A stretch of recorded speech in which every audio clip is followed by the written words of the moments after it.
Hi friends, ഇന്ന് ഞാൻ ഉണ്ടാക്കാൻ പോകുന്നത് നാരങ്ങക്കറിയാണ്. ഇതിപ്പോൾ ഈ നാരങ്ങ കാണുമ്പോൾ നിങ്ങൾക്കറിയാം, നാട്ടിലുള്ളതിനൊക്കെ വലിയ സൈസാണ്. നമുക്കിപ്പോൾ ഇവിടെ കിട്ടുന്ന ഒരു സുലഭമായി കിട്ടുന്ന ഒരു ടൈപ്പ് ലൈമാണ്. അപ്പോൾ ഇത് ഞാൻ നാരങ്ങ കറി ഉണ്ടാക്കാൻ പോവുകയാണ് ഓണത്തിൻ്റെതായ സ്റ്റൈലിൽ. അപ്പോൾ നാരങ്ങ കറി എന്ന് പറയുമ്പോൾ മനസ്സിലാവുമല്ലോ, നമ്മൾ വിനാഗിരിയോ അങ്ങനെ ഒന്നും ആർട്ടിഫിഷ്യലായിട്ടുള്ള ഒന്നും ചേർക്കുന്നില്ല.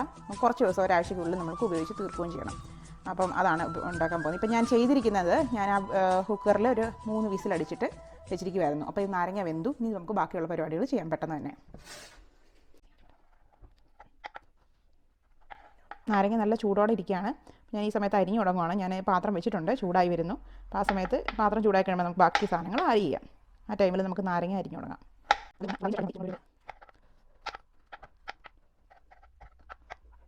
ഇനി ബാക്കിയുള്ള ഐറ്റം ഞാൻ വെച്ചിരിക്കുന്നത് കുറച്ച് കറിവേപ്പില നിങ്ങൾക്ക് കാണാം, കുറച്ച് ഇഞ്ചി, പിന്നെ കുറച്ച് വെളുത്തുള്ളി അരിഞ്ഞ് വെച്ചിരിക്കുകയാണ്. ഇത്ര ഐറ്റം ആവശ്യമുള്ളൂ. നമുക്ക് പാത്രം ചൂടായിട്ടുണ്ട്. ഞാൻ വേഗം തന്നെ എണ്ണ ഒഴിക്കുകയാണ്. നാരങ്ങക്കറിയൊക്കെ നമുക്ക് 3 നേരം കൊണ്ട് ഉണ്ടാക്കാം. വളരെ എളുപ്പമെന്നാണ് സദ്യയുടെ കറികളൊക്കെ ഉണ്ടാക്കാൻ പറ്റുന്നത്. കടുക് ഇപ്പം നമ്മളത് കടുക് ഇട്ടിരിക്കുകയാണ്. ഒരു 1/2 സ്പൂണോളം ഞാൻ കടുക് ഇട്ടിട്ടുണ്ട്. ഇനി ഞാൻ അതേപോലെ തന്നെ ഒരു 1/2 സ്പൂണോളം ഉലുവ ഇടുകയാണ്. ഇത് രണ്ട് മൂത്ത് വരുന്നൊരു സമയം നമുക്കത് വെയിറ്റ് ചെയ്യണം. കറിവേപ്പില ഇടുന്നു.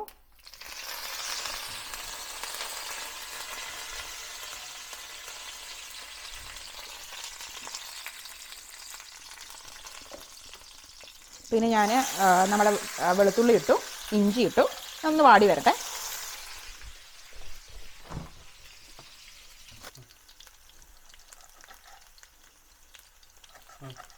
ഞാനിപ്പോൾ ഇത് സദ്യ സ്റ്റൈൽ നാരങ്ങ കറിയാണല്ലോ ഉണ്ടാക്കുന്നത്. അപ്പോൾ അതുകൊണ്ട് തന്നെ ഞാനിതിലേക്ക് മുളക് പൊടി ചേർക്കുന്നില്ല. പകരം ഞാൻ പച്ചമുളകാണ് ചേർക്കുന്നത്. നല്ല വട്ടത്തിലരിഞ്ഞ് പച്ചമുളക് എടുക്കുക, അത് ഞാൻ ചേർക്കുന്നുണ്ട്.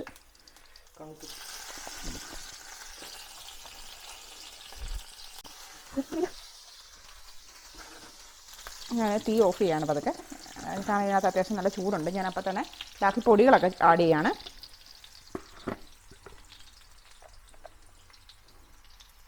പൊടികളെന്ന് പറയുന്നത് എനിക്കൊരു ലേശം മഞ്ഞൾപ്പൊടി ആവശ്യമുള്ളൂ. ഒരുപാട് ശരിക്കും വേണ്ട മഞ്ഞൾപ്പൊടി, വളരെ അല്പം മതി. 1/4 ടീസ്പൂൺ പോലും വേണ്ട, അതിനും പകുതി മതി. ബാക്കി ഞാൻ നാരങ്ങ പതുക്കെ ചേർക്കുകയാണ്.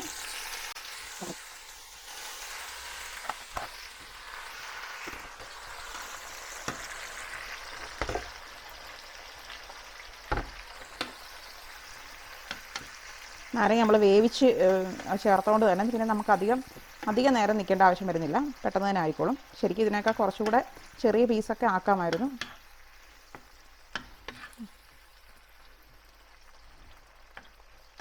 പിന്നെ ഒരു ഇലയിൽ ഒരു കഷ്ണം വിളമ്പിയാൽ മതിയായിരിക്കും.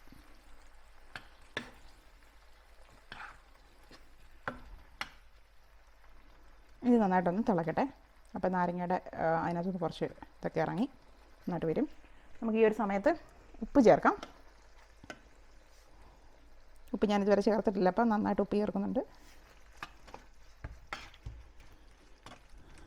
ഇനി നമ്മളിവിടെ വിനാഗിരി ചേർക്കുന്നില്ല, അതപ്പം അതൊരു ഓർമ്മയിൽ ഉപ്പ് ചേർക്കുക. ഇനി നമുക്ക് ഇതിനകത്ത് ചേർക്കേണ്ട ഒരു ഐറ്റം, ഇതിന് തിളച്ചോട്ടെ. ഇനി നമുക്ക് ഇതിനകത്ത് ചേർക്കേണ്ട ഒരു ഐറ്റം എന്ന് പറഞ്ഞാൽ പഞ്ചസാരയാണ്.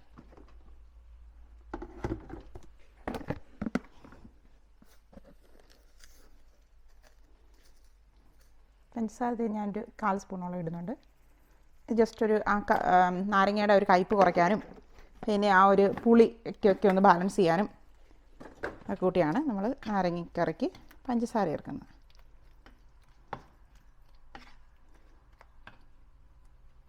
അത് നന്നായിട്ടൊന്ന് തിളക്കട്ടെ.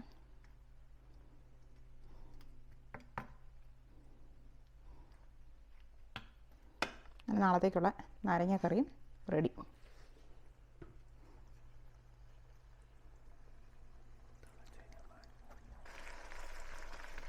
അങ്ങനെ നാരങ്ങക്കറി റെഡിയായി. ഞാൻ തീ ഓഫ് ചെയ്തു. ഇപ്പോൾ ആ ഒരു ചൂടിനിരുന്ന് വേവുന്നതാണ്. കണ്ടോ, ഈ ഒരു ടൈപ്പിൽ നമുക്ക് സദ്യ സ്റ്റൈൽ നാരങ്ങക്കറി റെഡിയായി. കണ്ടോ.